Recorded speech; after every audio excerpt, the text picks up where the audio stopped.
This looks like vomit.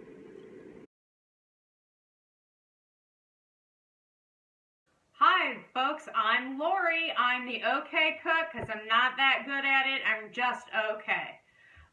Tonight we are going to be making, upon request, something called Cheeseburger Fries. Now, full disclosure, I'm quite sure I'm not going to like this. This was a request by my 18-year-old son who tagged it on Facebook, thought it looked incredible, so I thought I'd appease him and, make something he'd actually eat.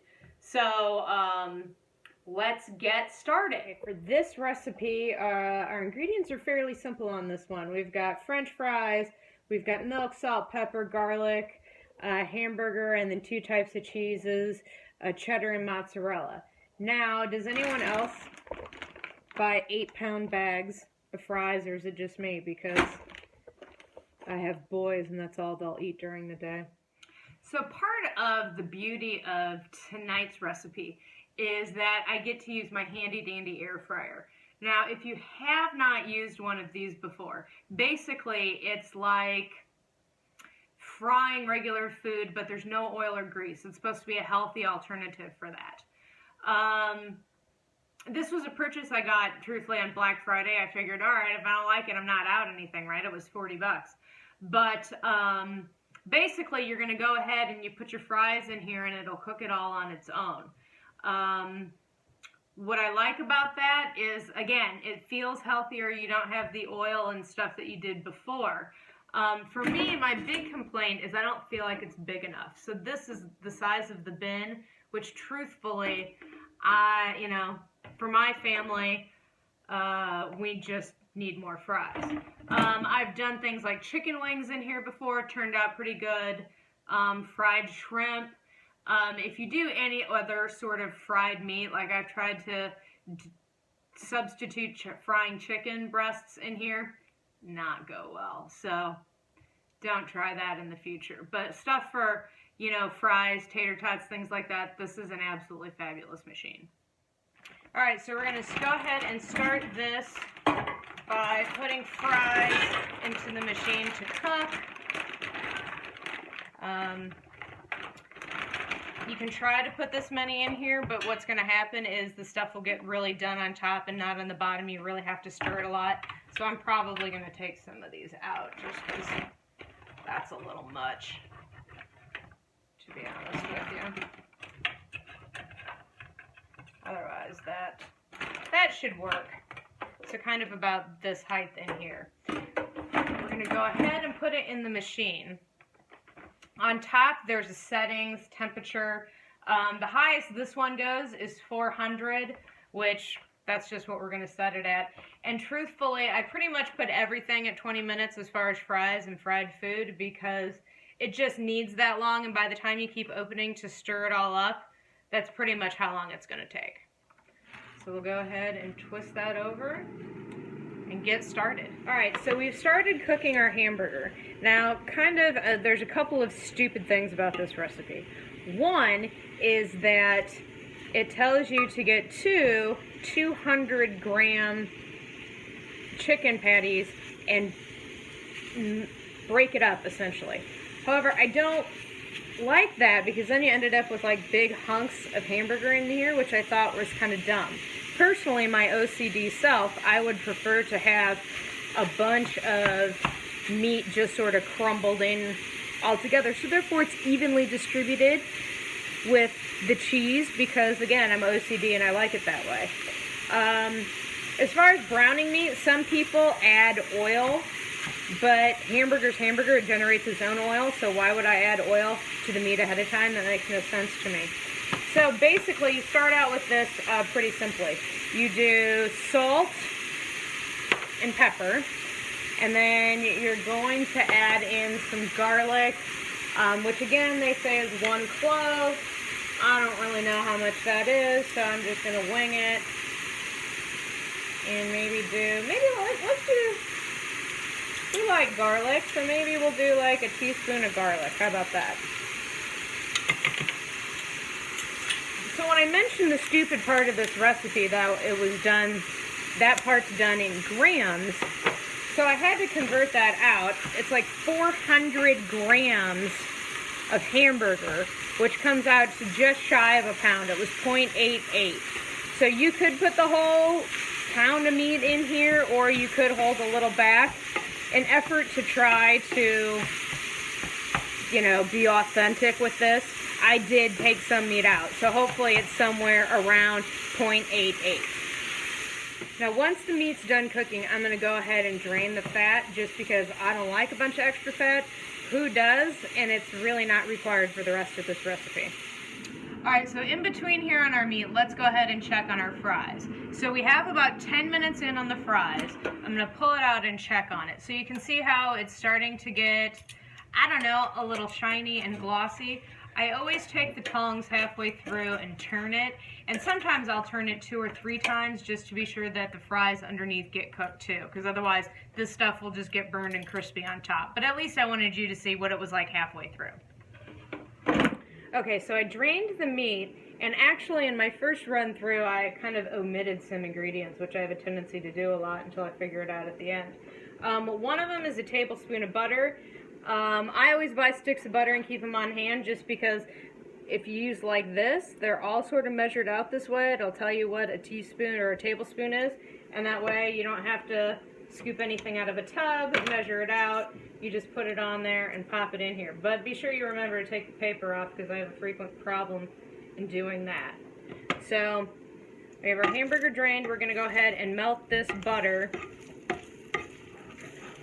in here and let that melt. Alright, so we have the butter melted. This is then when you also add the flour in and you'll start to make, I've discovered that if you put kind of flour and butter in together, it makes somewhat of a roux. So you'll start to put this together. Now, another part of this really stupid recipe was that the amount of milk that it called for was 300 milliliters. So, like, check this out. Mine only goes up to 250, so obviously it's higher than that. This is dumb. I wish it would just... So, for reference, 300 milliliters is not quite 1 1/4 cups. So, we'll have our flour in there, and we'll start to add the milk slowly. And get this all mixed in together here.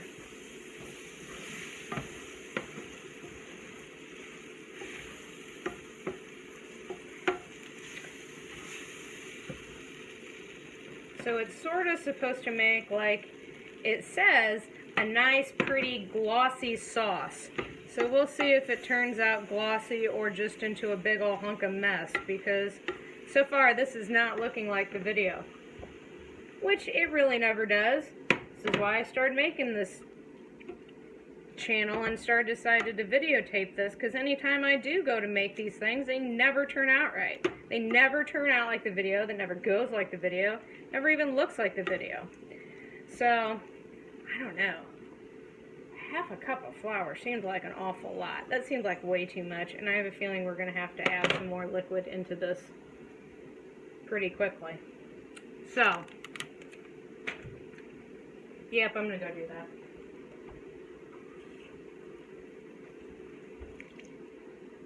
I don't know, maybe I wasn't supposed to drain the fat. I just don't like all that extra fat. It seems yucky. And this is not a sauce like it had before. Again, nothing like the video. Alright, so I'm going to add some more milk. Now we're excessively over our 200 or 300 milligrams. Next up is half a cup of cheddar. And we'll put that in. And then that's also a half a cup of mozzarella. And you stir this all up. Now I have a feeling I'm going to keep adding milk as we go in here to make it more of a sauce, because right now it just looks really, really gloppy. Really gloppy. I guess maybe that's why you're not supposed to crumble up the hamburger.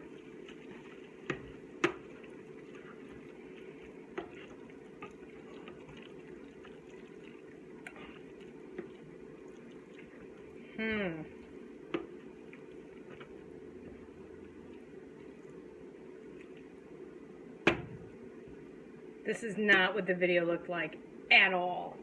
At all. It was very yellow. It was very yellow in the video, and this is very white. And I don't know if it's because I have mild cheddar cheese. There's no sauce. This isn't a sauce at all. It's like a big old glop of cheese. Maybe I read the instructions wrong. Maybe it's not a half a cup of butter. Who knows? But yeah. Again, not the video. This looks like vomit. Alright, fries are done. So essentially this is what they look like when they're done. And truthfully, they're a pretty good golden brown. You stir those through. But if you see what I mean, they are a little more done on the top and the bottom. So that's kind of why you have to stir them halfway through. So we're going to go ahead and pour this out on the plate. There's going to be a whole lot of pouring going on here. So there it is on the plate. This is also at the end. This is what our cheeseburger sauce looked like. Again, not in the video. It's supposed to be kind of runnier in the video, and this is definitely a lot more gloppy / vomity, which is why I used that term before. But again, I'm sure boys in my house are not going to complain. Oh, good night. Look at that thing. I'm sure they're not going to complain at this. I think this kind of looks borderline disgusting, but again, people in my house, if you dump a can of Hormel chili and Velveeta on top of fries, they call that a good meal. So, yeah. All right, well, here it is. I'm going to get ready to do the taste test. This is my 8-year-old son, Drew. He's not the one that requested this recipe, but he's the one here, so he's going to try it with me. Are you ready to try it? Yes. Alright, so here's what you're going to want to get some hamburger and the cheese in with a fry. It might be kind of hot, so be careful.